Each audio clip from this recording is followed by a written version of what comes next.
Mainit at malagkit ang hangin ng umagang iyon sa labas ng Tlacolula. Sa ilalim ng araw na tila nag-aapoy, dumadagundong ang tunog ng mga piko at pala. Nakaluhod si Toms Romero sa gilid ng hukay, pawis na dumadaloy mula sa kanyang noo pababa sa leg. May edad siyang 27, ngunit halata sa kanyang mga kamay na parang 2 anyo ng kanyang ama at lolo, balot ng kalyo, basag ang mga kuko, balat na nanigas sa sikat ng araw. Bago tayo magsimula, i-like mo na at mag-subscribe dahil may mga bagay dito na kailangan mong malaman bago pa ang iba. Toms, masyado kang mabilis, tawag ng kasamahan niyang si Mateo mula sa kabilang gilid ng lot. Baka sumuko agad yang piko mo. Napangiti si Toms, bahagyang yumuko at hinampas muli ang lupa. Hindi ako sumuko kahit kailan, Mateo, sagot niya, sabay buhat ng isa pang pala ng matigas na lupa. Ang lupa rito ay parang bato, tuyo at walang buhay. Ilang beses nang tinamaan ni Toms ang isang matigas na bagay sa ilalim, ngunit sa pagkakataong ito, kakaiba ang tunog, isang mapurol na kalabog na hindi kahalintulad ng bato. Napatigil siya, nakadama ng kakaibang lamig sa bato. Inilapag niya ang piko at ginamit ang mga kamay para alisin ang lupa. Dahan-dahan, lumitaw ang isang hubog na kulay puti, bahagyang may bitak. Noong una, inisip niya na bahagi lamang ito ng lumang palayok o ladrilyo. Pero habang nililinis niya, lumitaw ang mukha ng isang babae, matay nakapikit, ekspresyon ay tahimik ngunit may halong lungkot. Amang santo, bulong ni Toms, halos hindi makapaniwala. Hindi gawa sa plaster ang imahe, tila lumang pinaghalong luad at stucco, may sukat na 30 sentimetro. Binalot ito sa lumang tela na ngayoy halos maalikabok na abo. Parang mainat na ibinaon. Anong meron dyan, Toms? Tawag muli ni Mateo, lumalapit. Wala, bato lang, mabilis na tugon ni Toms, tinakpan muli ng lupa ang natitirang bahagi, at nagpatuloy sa trabaho, parang walang nangyari. Ngunit bago matapos ang araw, bumalik siya sa lugar, tinanggal muli ang lupa, binalot ang imahe sa kanyang kamiseta, at maingat na inilagay sa loob ng kanyang bag. Pag-uwi, nadatnan niya si Donna Remedios, ang kanyang ina, nakaupo sa harap ng maliit na altar sa bahay, nagdarasal ng rosaryo. Nang makita ang imahe, natigilan ito. Aba anak, halos pabulong na sabi ni Donna Remedios, iniabot ang kamay para hawakan ang mukha ng imahen. Hindi taga rito ang birheng ito, may kakaiba sa kanyang mga mata. Tumingin si Toms. Nakapikit pa rin ang mga mata ng imahen, ngunit tila pinipigil ang pagluha. Ang kapayapaan sa mukha nito ay may kasamang lungkot na mahirap ipaliwanag. Ina, saan natin siya ilalagay? Tanong ni Toms. Ilagay muna natin dito, tugon ni Donna Remedios, inilagay ang imahe sa altar sa tabi ng tuyong bulaklak ng marigold at isang kandilang patay na kaninang hapon. Kinagabihan, hindi makatulog si Toms. Sa kanyang panaginip, nakita niya ang isang lumang kapilya sa gitna ng kagubatan, napapaligiran ng mga punong hinahaplos ng hangin. Sa loob nito, ang parehong imahe ng birhen ay nakalutang sa ibabaw ng isang balon ng malinaw na tubig. Mula sa langit, isang liwanag ang bumaba, at ramdam niya ang bigat ng puwersang pumipilit sa kanya na lumuhod. Pagmulat niya, napansin niyang may kakaibang amoy sa hangin, hindi alikabok, hindi basa, kundi insenso. At ang kandilang nasa altar muling nagmininas. Kinabukasan, maagang bumangon si Donna Remedios. Nakita niyang nakaluhod si Toms sa harap ng altar, nakatingin sa imahen. Walang salita, inilapag niya ang isang tasa ng kape sa mesa at sabay silang nagdasal sa katahimikan. Hapon na nang bumalik si Tom sa trabaho. Ngunit may nangyaring hindi pangkaraniwan, dumating ang may-ari ng lupang kanilang hinuhukay, may kasamang pari mula sa bayan. Gusto raw nilang basbasan ang lugar bago ituloy ang pagtatayo. Habang nagwiwisik ng banal na tubig ang pari, sa mismong lugar kung saan nahukay ni Toms ang imahe, biglang nagkaroon ng maliit na bula sa lupa, parang humihina ito. Napatigil ang pari at ang lahat ng manggagawa. Walang nagsalita, ngunit hindi na sila nagtrabaho pa ng araw na yon. Gabing iyon, muling nanaginip si Toms. Sa kapilya ng kanyang panaginip, napuno ng mga taong may hawak na kandila, nakatingin sa balon. Sa gitna, kumikinang ang imahe ng birhen sa isang madilim na liwanag. Lumapit siya, ngunit bago maabot, narinig niya ang tinig ng isang babae, matamis ngunit matatag. Gumising ka na, anak. Nagsimula na ang oras. Nagising siyang pawis na pawis. Sa sala, nakita niya ang kandila sa altar na hahati sa 3 apoy na hindi kumikilos kahit may hangin. Donna Remedios ay nakatingin din, tahimik, ngunit kita sa kanyang mata ang parehong tanong na nasa isip ng anak. Hindi na nakapasok si Toms kinabukasan. Sa halip, nagtungo siya kay Padre Jos Luis, matandang pari at kaibigan ng kanyang ina. Pinakinggan ng pari ang buong kwento, walang putol, at pagkatapos ay dahan-dahang tumingin sa kanya. Anak, mahinang sabi ng pari, kung ibinaon yan ng may paggalang, hindi ito aksidente. May dahilan kung bakit ikaw ang nakakita. Pagkatapos ng kanilang pag-uusap, dinala niya si Padre Jos Luis sa bahay. Nang makita ang imahen, tahimik lang ang pari, halos hindi gumagalaw. Mas matanda ito kaysa sa inaakala ko, at hindi galing sa lugar na ito, bulong niya. At mula sa araw na yon, nagsimulang dumating ang mga kapitbahay, isa-isa, walang imbitasyon. May mga nagdadala ng rosaryo, bulaklak, o basta'y lumuluhod sa harap ng imahen. Laging tahimik ang kanilang pagdating at pag-alis. Hanggang isang gabi, dumating ang isang batang may sakit sa baga, halos hindi makahinga. Umupo sila ng ina nito sa harap ng imahe. Sa gitna ng kanilang panalangin, nakatulog ang bata. Pagmulat nito, wala na ang kanyang ubo at bumalik ang kulay sa kanyang mukha. Para siyang malamig na tubig, bulong ni Don Remedios. Naramdaman ni Toms ang bigat ng isang bagay na hindi niya palubos na uunawaan. Sa loob-loob niya, alam niyang iyon ang unang tanda at iyon ay simula pa lamang. Mabigat pa rin ang hangin sa bahay kina Toms ng sumunod na gabi, ngunit may kakaibang katahimikan na hindi niya maipaliwanag. Naupo siya sa gilid ng kama, pinagmamasdan ang imahen sa altar. Ang mga mata nito ay nakapikit, ngunit sa ilalim ng liwanag ng kandila, tila may buhay sa kanyang mukha. Nang ipinikit ni Toms ang kanyang mga mata, agad siyang dinala ng kanyang isipan sa parehong kapilyang nakita niya sa panaginip. Ngunit ngayon, mas malinaw. Ang mga pader ay lumang-luma, ang bubong ay may butas, at sa gitna, naroon ang balon ng malinaw na tubig na parang salamin. Ang malamig na simoy ay dumadaan sa kanyang pisngi, at mula sa ilalim ng balon ay may sumisikat na liwanag. Narinig niya ang tunog ng tubig na parang tumutulo mula sa mataas na bato. Nilapitan niya ang balon at sumilip. Ang tubig ay tila walang hanggan, at sa ibabaw nito, marahan na lumulutang ang imahen ng Birhen. Hindi siya gumagalaw, ngunit damang-dama ni Toms ang bigat ng presensya nito. Muli, dumating ang boses, mahina, ngunit malinaw. Bumalik ka sa bahay na ito. Nagising siyang humahangos. Sa altar, ang kandilang kaninang patay ay muling nagniningas. Walang hangin, walang pusporo, walang tao sa paligid. Pinahid niya ang pawis sa noo at marahang tinapik ang balikat ni Dona Remedios na nakatulog sa silya. Ina, bulong niya, kailangan nating dalhin siya sa kapilya. Napatingin si Dona Remedios, tila alam na agad ang tinutukoy ng anak. Kung gusto niya roon, anak, hindi natin siya dapat pigilan. Kinabukasan, maaga silang umalis dala ang imahen na nakabalot sa puting panyo.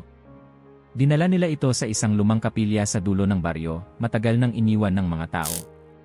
Ang pinto ay halos bumigay, at ang loob ay amoy alikabok at lumang kahoy. Ang mga bintana ay may basag na salamin, at may mga sapot ng gagamba sa mga sulok. Walang salita, sinimulan ni Toms ang paglilinis. Nagwalis siya ng sahig, tinanggal ang mga sapot, binuhusan ng tubig na may suka ang mga sahig. Si Dona Remedios naman ay naglagay ng mga sariwang bulaklak sa lumang altar. Pagkatapos ng ilang oras, marahan nilang inilagay ang imahen sa maliit na uka sa pader, sa ilalim ng isang simpleng arko. Parang kumalat ang kakaibang lamig sa loob ng kapilya, ngunit hindi nakakatakot, isang lamig na may kasamang kapayapaan. Habang nag-aayos sila, may dumating na isang kapitbahay, si Senora Alba, dala ang kanyang rosaryo. Narinig ko sa isang bata dito raw dinala ang imahen. Totoo ba? Tumango si Toms. Senora. Nandito siya. Lumapit si Senora Alba at lumuhod sa harap ng imahe, bumubulong ng dasal. Hindi nagtagal, may isa pang dumating, tapos dalawa pa. Lahat sila ay tahimik na umupo o lumuhod. Walang nagtatanong. Nang hapon na yon, dumating ang isang ina na may kasamang batang lalaki, payat at maputla, halatang may sakit. Hindi na siya halos makahinga, sabi ng babae, nanginginig ang tinig. Baka pwede siyang manalangin dito. Hinila ni Toms ang isang bangko at inalok silang umupo malapit sa imahe. Si Dona Remedios ay nagbigay ng baso ng malamig na tubig sa bata. Habang sila ay nagdarasal, pumikit ang bata at nakatulog. Lumipas ang halos kalahating oras bago siya nagising. Pagmulat niya, marahang bumangon, parang hindi siya hirap sa paghinga. Ina, wala na akong ubo, sabi niya, halatang nagtataka. Napatingin si Donna Remedios kay Toms, mabagal na umiti, at pabulong na nagsabi, "Anak, ito na ang unang tanda." Nagpatuloy ang mga tao sa pagdating. Ang kapilya, na dati madilim at walang tao, ngayon ay puno ng mga paanas na panalangin, kaluskos ng mga kandila, at halimuyak ng bulaklak. Sa kabila ng araw na halos sumusunog sa labas, ang loob ng kapilya ay nanatiling malamig at payapa. At habang pinagmamasdan ni Toms ang mga tao, naramdaman niyang parang siya mismo ay binabantayan. Hindi lang ng imahen, kundi ng isang bagay na mas malalim, isang presensyang hindi nakikita, ngunit malinaw na nandyan. Hindi niya alam kung paano ito ipapaliwanag. Ngunit sa loob-loob niya, alam niyang hindi na siya babalik sa dating tahimik na buhay. At kung anuman ang susunod na mangyayari, hindi na niya kakayaning umiwas. Muling bumalik si Tom sa kapilya kinabukasan bago pa sumikat ang araw.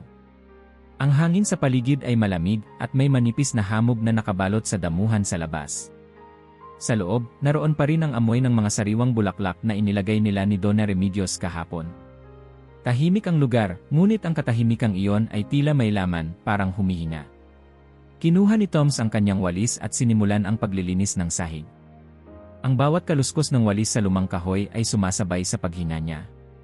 Nang matapos sa gilid ng altar, lumuhod siya para punasan ang mabababang bahagi ng pader gamit ang basang tela. Habang nakaluhod, napansin niyang may malamig na dampi sa kanyang palad, parang may tumulo mula sa itaas. Akala niya noong una ay tubig ulan na sumingaw mula sa bubong, pero nang tumingin siya pataas, tuyo ang lahat.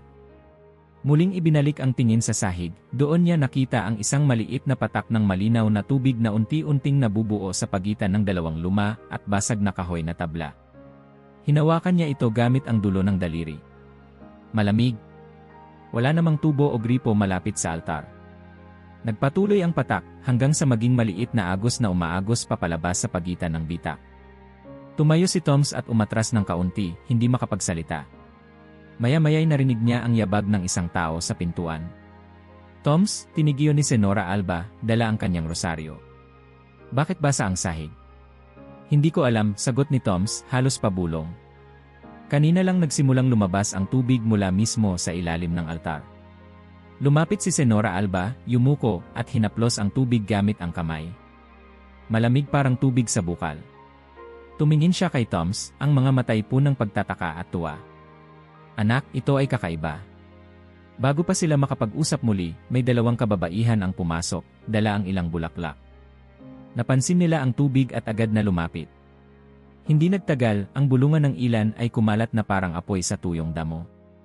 Sa mga sumunod na araw, dumagsa ang mga tao, mga kapitbahay, kaibigan ng kaibigan, at maging mga taong hindi kilala ni Toms. Lahat ay pumupunta para makita ang tubig at magdasal sa harap ng imahen. May ilan na umiinom nito, may ilan na hinuhugasan ang kanilang mukha, at ang iba naman ay dinadala ito sa maliit na bote pauwi. Isang hapon, dumating si Padre Jos Luis, nakasuot ng kanyang lumang abito, at may dalang maliit na bag. Lumapit siya kay Toms, bahagyang nakangiti. "Narinig ko ang balita, anak," sabi niya. "Ipakita mo sa akin." Dinala siya ni Toms sa harap ng altar. Tahimik na tiningnan ng pari ang agos ng malinaw na tubig. Lumuhod siya, hinawakan ito, at dinala sa kanyang labi.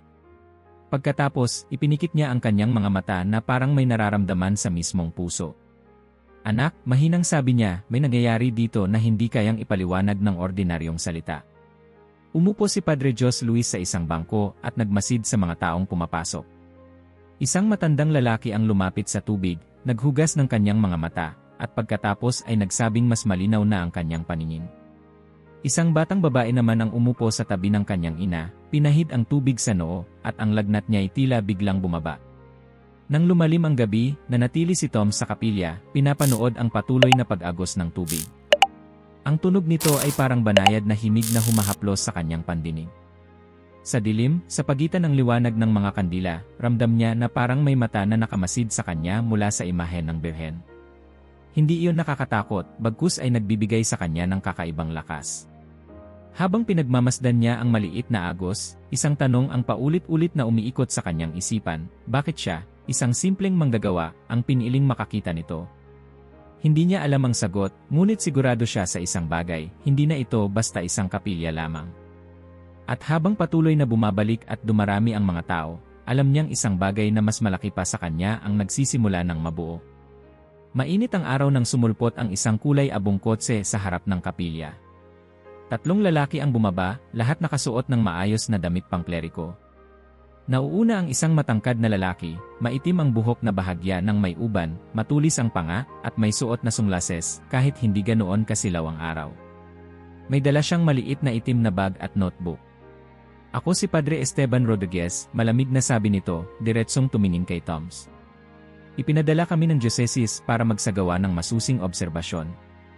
Tumango si Toms, bahagyang kinakabahan, pero hindi nagpakita ng takot. "Malugod po kayong pumasok, Padre." Sumunod ang 2 kasama ni Esteban, parehong may daladalang folder at recorder.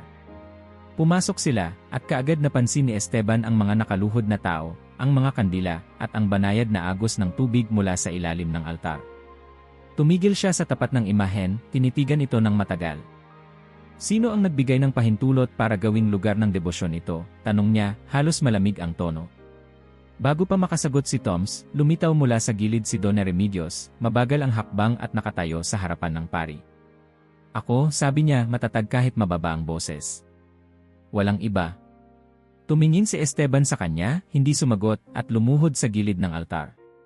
Kinuha niya ang maliit na bote mula sa kanyang bag at sumalok ng tubig. Pinagmasdan niya ito sa ilalim ng liwanag, at pagkatapos ay iniabot sa isa sa kanyang kasama. "Dalhin ito para masuri," maikli niyang utos. Lumibot pa siya sa kapilya, tinitingnan ang bawat sulok, binubuksan ang maliliit na pinto at drawer ng lumang sacristy. Samantalang abala siya, patuloy naman ang mga tao sa kanilang tahimik na pagdarasal. Isang matandang babae ang lumapit sa imahen, hawak ang rosaryo, at mumiti kay Toms bago lumuhod. Marami ang naniniwala rito, wika ng isang kasamang pari kay Esteban, ngunit hindi ito sumagot. Paglabas nila, nagpaalam lang si Esteban ng walang basbas o rekomendasyon. Ang tanging iniwan niya ay isang pakiramdam na parang sinukat at tinimbang ang lahat sa loob, ngunit walang sinabi kung anong hatol. Kinabukasan, lumabas sa lokal na dyaryo ang isang artikulo, himala o panlilinlang. May mga litrato ng agos ng tubig, ng mga taong nakaluhod, at isang close-up ng mukha ni Toms na nakatingin sa imahen. Ang artikulo ay hati, ang isang panig ay naglalarawan ng kapayapaan, at mga himalang sinasabi ng mga dumalo, ang kabilang panig naman ay nagtatanong kung totoo o guni-guni lamang ang lahat. Habang binabasa ito ni Toms, narinig niya sa labas ang 2 lalaki na nag-uusap. "Narinig mo ba?" sabi ng ilan, parang gawa-gawa lang niyang tubig. "May naglagay daw ng tubo sa ilalim." "Eh bakit, nakita mo ba?" sagot ng isa. "Kung totoo man, bakit may mga gumagaling?" Sumilip si Tom sa bintana, ngunit hindi na niya pinansin ang usapan. Alam niyang mula sa araw na yon, hindi na lamang tahimik na debosyon ang haharapin niya. May mga matang mapanuri, may mga bibig na magtatanong at magdududa. Sa hapon, bumalik si Padre Jos Luis upang makita ang nangyari. "Alam ko kung sino si Esteban," sabi niya. "Matagal na niyang trabaho ang imbestigahan ang mga ganitong ulat. Hindi siya madaling mahikayat." "Sa tingin mo ba maniniwala siya?" tanong ni Toms. "Hindi ko alam, anak. Pero minsan, hindi agad paniniwala ang kailangan natin, kundi lakas ng loob para ipagpatuloy ang mabuti kahit walang kasiguruhan." Lumipas ang mga araw at mas maraming tao ang dumating, dala ng balita at ng artikulo sa dyaryo. May mga dumadalang rosaryo, bulaklak, o bote para sa tubig. Ngunit kasabay nito, may mga mamamahayag na rin ang lumapit, nagtatanong ng matatalim na tanong, may kasamang kamera at mikropono. Isang gabi, habang nag-iisa si Tom sa kapilya, narinig niya ang malakas na patak ng tubig sa labas ng altar. Lumapit siya at nakita na mas malakas ang agos kaysa dati, kumikislap sa liwanag ng kandila. Sa sandaling iyon, nakaramdam siya ng kakaibang lakas, na parabang ang lahat ng ingay at pagdududa sa labas ay nawalan ng saysay. Pinikit niya ang kanyang mga mata at muling inalala ang kapilya sa kanyang panaginip, ang balon, ang liwanag, at ang boses na nagsasabing nagsimula na ang oras. Hindi niya alam kung anong susunod na hakbang, pero alam niyang hindi siya urong. At sa katahimikan ng gabing iyon, dumating ang ilang tao na galing pa sa kabilang bayan, walang dala kundi kandila. Lumuhod sila sa harap ng imahen at nagsimulang manalangin, walang pakialam kung may nanonood o wala. Sa sandaling iyon, alam ni Toms na kahit gaano pa kalamig ang titig ni Padre Esteban, o gaano karami ang artikulong magdududa, may isang bagay dito na hindi matitinag, isang presensya na hindi kayang sukatin ng kahit anong pagsisiyasat. Maagang umaga nang makarinig si Toms ng mabagal na yabag sa labas ng kapilya. Pagbukas niya ng pinto, isang matandang pari na may marahang ngiti at mapupungay na mata ang nakatayo roon, may dala lamang maliit na bag at sombrero. Agad niya itong nakilala, si Padre Julien Quartz, dating guro ng katesismo sa kanya noong bata pa siya. Padre Julien, wika ni Toms, bahagyang namutla sa gulat. Ano pong ginagawa ninyo rito? Tomasito, sagot ng pari, gamit pa rin ang tawag niya sa bata noon, narinig ko ang tungkol sa kapilyang ito at sayo. Gusto kong makita ng sarili kong mata. Pumasok sila ng magkasama. Tahimik na sumunod si Toms, pinagmamasdan kung paano dahan-dahang iniikot ng pari ang tingin, mula sa mga kandila hanggang sa imahen, at sa agos ng tubig na banayad na tumutulo mula sa ilalim ng altar. Walang salita si Padre Julien, ngunit kita sa kanyang mukha ang pagninilay. Lumapit siya sa imahen, inilagay ang kamay sa gilid ng altar, at tumingin ng matagal. Pagkatapos ay umupo sa isang lumang bangko sa likod at nanatili roon ng halos kalahating oras, nakamasid lamang sa mga taong dumarating para manalangin. May matandang ginang na pumasok, gumapang halos papunta sa altar, at may batang umiiyak habang inaakay ng kanyang ina. Wala ni isa ang nag-abala sa kanya. Nang lumalim ang katahimikan, lumingon si Padre Julien kay Toms. May kakaiba dito. Hindi ko masasabi kung ito'y himala pero may presensya rito na bumabalot sa lahat ng pumapasok. Magaan ang pakiramdam ni Toms sa narinig. Padre, hindi ko ito pinili.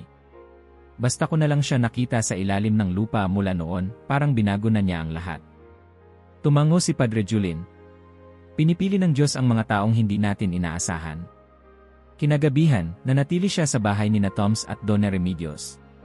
Nagsalo sila ng kape at tinapay, at doon ikinuwento ni Toms ang lahat, ang panaginip ng kapilya, ang liwanag sa balon, ang mga unang tanda, at ang pagdududa ng iba.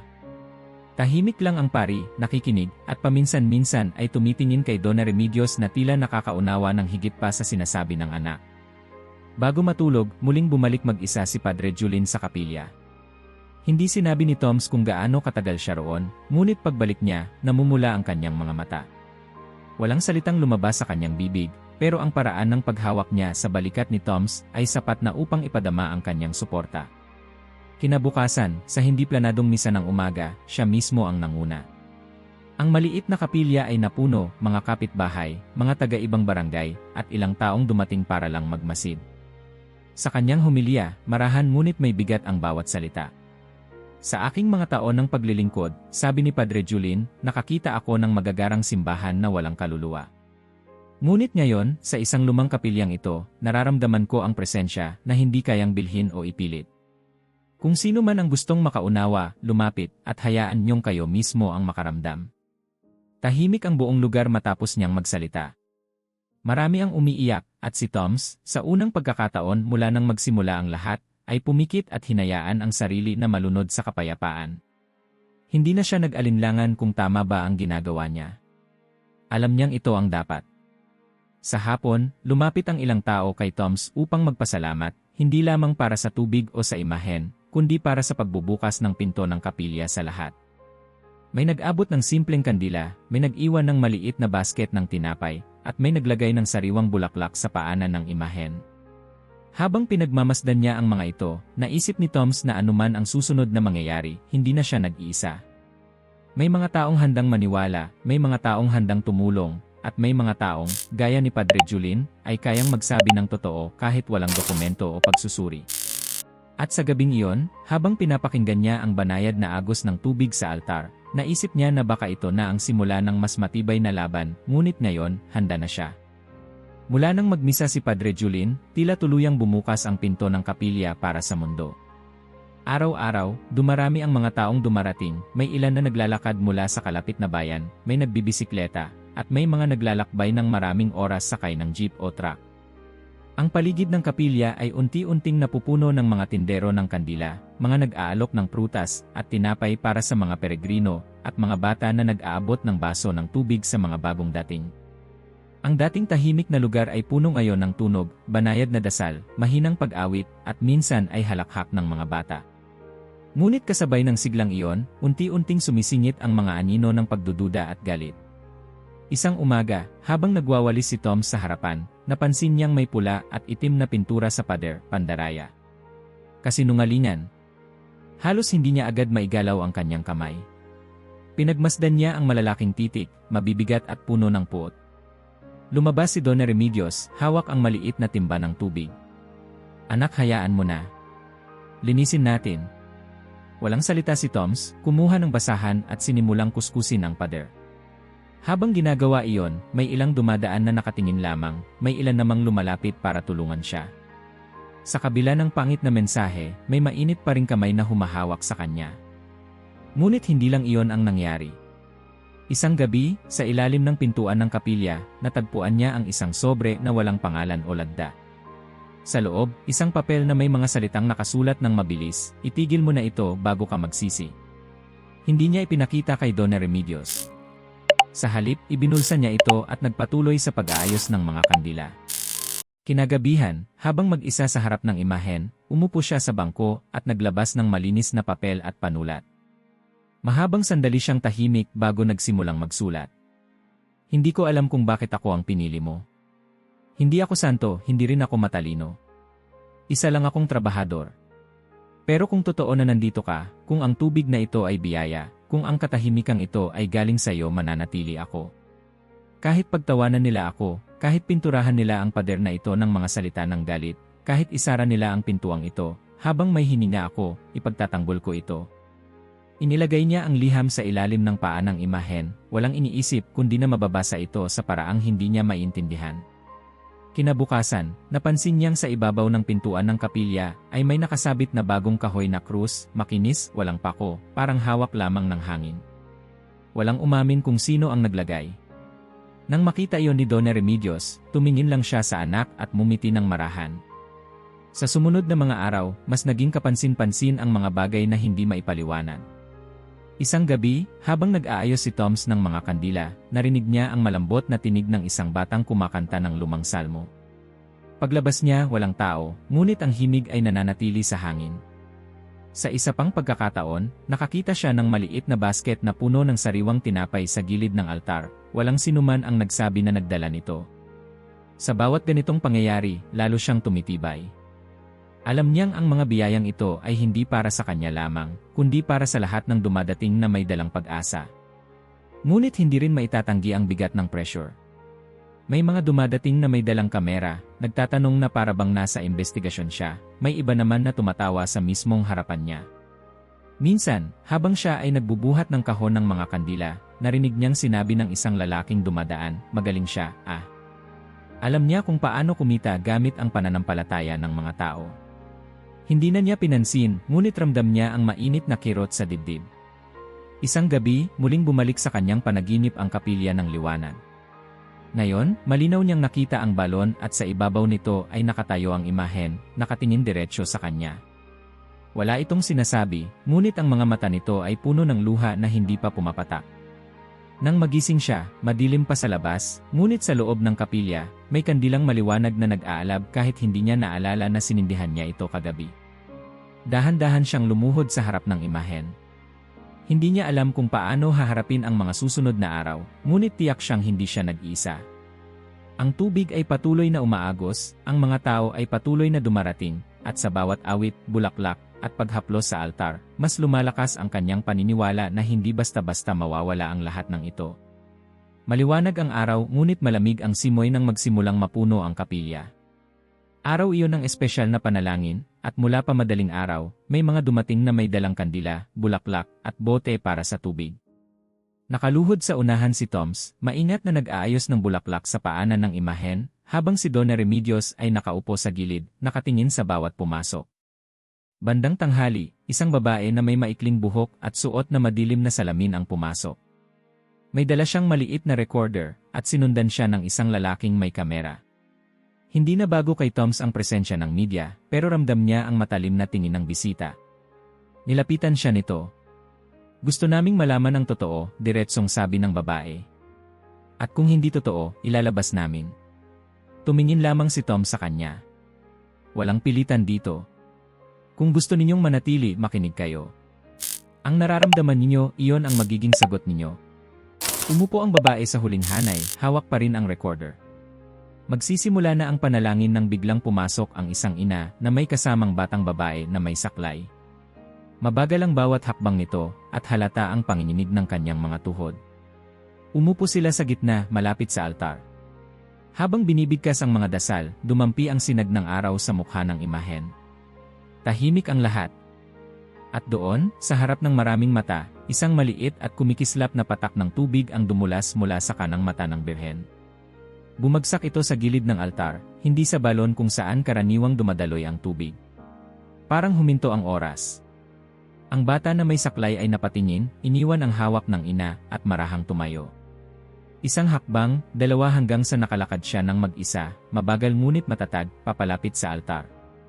Ang ina niya ay napaiyak, hawak ang bibig, at ang lahat sa kapilya ay napapailing sa gulat. Ang babaeng mamamahayag ay napatayo, tinanggal ang kanyang salamin, at halos malaglag ang recorder sa kamay. Tumingin siya sa bata, pagkatapos sa imahen, at mabilis na sinenyasan ang kasamang may kamera. Ilang segundo lang, naka-on na ang live broadcast mula sa kanyang telepono. Sa harap namin ngayon, sabi niya, halos nanginginig ang tinig, isang bata na kanina lamang ay hirap sa paglakad ngayon ay naglalakad mag-isa. At sa itaas niya, isang patak ng luha mula sa imahen ng birhen. Sa loob ng ilang minuto, dumagsa ang mga komento at pagbabahagi sa social media. Ang balita ay umabot sa libu-libong tao bago pa matapos ang panalangin. Ang mga mata ni Toms ay nakatuon lamang sa bata, na ngayon ay nakahawak sa gilid ng altar, nakangiti. Matapos ang seremonya, lumapit ang ina ng bata kay Toms. Wala akong maibibigay pero salamat. Inabot niya ang maliit na panyo na basa ng luha at tubig mula sa altar. Tinanggap ito ni Toms ng may paggalang. Paglabas nila, sinundan sila ng kamera at mga taong nagtatanong, pero wala nang salita si Toms. Alam niyang hindi na kayang itago ang nangyari. Sa gabing iyon, ang telepono ni Padre Julin ay sunod-sunod ang tawag mula sa mga kaibigang pari at tagalungsod, lahat nagtatanong kung totoo ang mga nakita sa video. Sa kapilya, mag-isa si Toms. Ang liwanag ng kandila ay kumikislap sa mukha ng imahen. Muling bumalik sa isip niya ang tanong, bakit ako? Ngunit kasabay noon ay ang matinding pakiramdam na may mas malaking dahilan sa lahat ng ito, isang dahilan na hindi niya pa kayang lubos na maunawaan, pero nararamdaman niyang malapit na itong magbukas sa kanya. Mula nang kumalat ang video ng luha ng birhen at ng batang nakalakad, hindi na tumigil ang pagdating ng mga tao. Araw at gabi, may dumadalang sasakyan, may mga naglalakad ng milya-milya, at may iba pang mula sa malalayong lugar na unang beses pa lamang nakakarating sa Tlacolula. Ang paligid ng kapilya ay naging parang maliit na piyesta, may mga nag-aalok ng pagkain para sa mga pagod na manlalakbay, at mga tindero ng kandila na halos maubos na ang paninda bago pa sumapit ang tanghali. Ngunit sa araw na ito, kakaiba ang pakiramdam ni Toms. Walang dumating na pari para manguna sa panalangin. Wala ring abiso mula sa diocese. Sa labas, tinatayang may mahigit 200 tao na ang nagtipon, ang ilan ay nakaupo sa lupa, ang iba ay nakatayo sa ilalim ng araw, hawak ang kani-kanilang mga kandila. Si Dona Remedios ay lumapit sa anak. Anak, kailangan mong magsalita. Hindi na pwedeng puro dasal na walang magbibigay ng direksyon sa kanila. Huminga ng malalim si Toms. Hindi ako pari, inay. Hindi ko alam kung ano ang sasabihin. Huwag mong isipin kung ano ang tamang salita. Sabihin mo lang kung ano ang nasa puso mo, sagot ng ina. Lumabas si Toms sa harap ng kapilya. Tumigil ang mga bulungan at lahat ng mata ay napunta sa kanya. Sa kanyang mga kamay, hawak niya ang isang huling bato na itinabi niya mula pa noong araw na nahukay niya ang imahen, may bitak na hugis krus sa gitna. Itinaas niya ito sa liwanag bago nagsalita. Hindi ako sanay mangaral, panimula niya, mahina ngunit malinaw. Ako ay isang manggagawa. Ang alam ko lang ay magtayo ng bahay, mag-ayos ng pader. Ngunit isang araw, habang nagtatrabaho, nahukay ko ang larawang ito, at mula noon, nagbago ang buhay ko. Tahimik ang lahat. Ang tunog lamang ay ang mahina at tuloy-tuloy na agos ng tubig mula sa altar. Hindi ako nakakita ng mga anghel, hindi ko narinig ang tinig ng Diyos mula sa langit. Pero bawat luhang pumatak mula sa mga mata ng birheng ito, ay parang tumatama sa puso ko, at may nabubuo roon na hindi ko kayang ipaliwanag. Hindi ito malaki o magarbo, ngunit may lugar dito para sa lahat ng may bukas na puso. Kung kayo ay naparito dala ng sakit, ng pagdududa, ng pasasalamat, o ng simpleng pag-usisa alam ninyo na malugod kayong tinatanggap dito. May narinig na hikbi mula sa hanay sa gilid. Isang batang babae na may bordang damit ang lumapit, may hawak na maliit na kandila. Pwede ko bang ilagay dito? Tanong niya, tinuturo ang harap ng altar. Tumango si Toms. Hija. Iyan ang lugar ng lahat. Inilagay ng bata ang kandila sa gilid ng altar at sinindihan ito. Sumunod ang isang matandang lalaki na may dalang maliit na paso ng bulaklak. Pagkatapos ay isa pang babae na may rosaryo, iniwan ang isang panyo sa paanan ng imahen. Unti-unti, ang altar ay napuno ng iba't ibang handog, mga bulaklak, kandila, sulat, simpleng regalo, lahat galing sa kusang loob. Ang mga ilaw mula sa kandila ay naghalo sa sinag ng araw na pumapasok sa sirang bintana ng kapilya.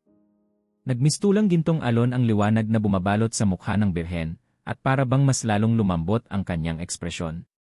Si Toms ay nanatiling nakatayo sa harapan, pinagmamasdan ang paglapit ng mga tao isa-isa, bawat isa'y may dalang dasal sa kanilang puso. Walang sermon, walang litanya, tanging ang katahimikan na puno ng presensya.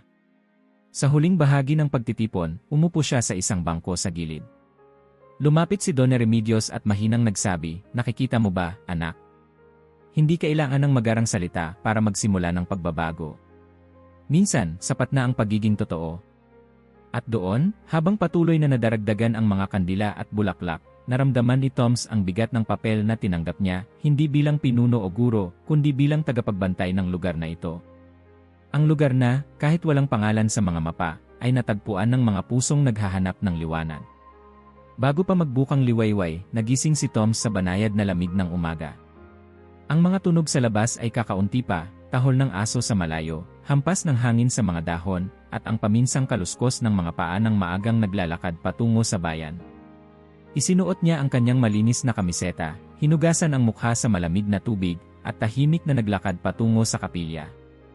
Pagbukas niya ng pinto, sinalubong siya ng amoy ng bulaklak at ng pamilyar na halimuyak ng insenso. Ang liwanag mula sa unang sinag ng araw ay dumadaan sa basag na bintana, gumuguhit ng gintong linya sa sahig at tumatama sa altar. Doon, napatingin siya at napahinto. Sa mga kamay ng imahen ng birhen, na dati walang laman, naroon ngayon ang isang sariwa at puting-puting bulaklak. Walang bakas ng tao sa paligid, walang tunog ng yabag na magpapahiwatig na may pumasok bago siya. Ang mga talulot ay kumikislap pa sa hamog, tila kinuha mula sa isang hardin sa mismong pagsilang ng araw. Lumapit siya, marahan ang bawat hakbang, takot na baka maglaho ang tanawin sa isang iglap. Nang nasa harap na siya ng altar, itinapat niya ang mukha sa bulaklak at amoy nito ay malinis, halos matamis, parang pinaghalo ang bango ng lupa at ng hangin sa bundok. Hindi niya tinanong kung sino ang naglagay. Hindi niya kailangan ng sagot. Tahimik siyang lumuhod. Sa loob ng maraming linggo, dinala siya ng landas na ito sa gitna ng mga tanong, pangungutya, at mga matang mapanuri. At ngayon, sa simpleng bulaklak na yon, naramdaman niyang lahat ng pasanin ay biglang gumaan. Hindi na mahalaga kung sino ang naniniwala o hindi. Ang mahalaga, ang liwanag na nakita niya rito ay totoo, at ang puso niya ay hindi na kailanman magiging katulad ng dati. Nagpasalamat siya sa isip, walang salitang lumabas sa kanyang bibig, ngunit malinaw ang mensahe sa kanyang puso, sulit ang lahat. Tumayo siya at tumingin sa paligid. Ang mga kandila mula sa nakaraang araw ay patuloy na nag-aalab. Ang tubig sa ilalim ng altar ay patuloy na umaagos, malinaw at malamig, tila walang katapusan. Sa labas, may maririnig ng mahihinang yabag, mga unang bisita ng araw na yon, mga taong magbubukas ng pinto na lagi niyang iniiwan para sa kanila. Bago siya lumabas upang salubungin ang mga ito, muling tumingin si Tom sa imahen. Sa liwanag ng umaga, parang mas maliwanag ang mukha ng birhen, mas banayad ang ngiti. At sa tabi ng bulaklak, nakita niya ang isang mumunting patak ng tubig sa gilid ng kamay nito, hindi luha ng kalungkutan, kundi tila luha ng kapayapaan. Huminga siya ng malalim at mumiti, sabay bulong, "Salamat at nandito ka." Sa labas, sumisikat na ang araw, at sa loob, patuloy na dumadaloy ang tubig, kasabay ng paniniwala na mananatili ang biyayang iyon hanggat may mga pusong marunong mag-alay, magbukas, at magtiwala. Kung naabot mo na ito, mag-iwan ng like at mag-subscribe. Kasi ang mga ganitong kwento, dapat ikaw ang unang makakaalam.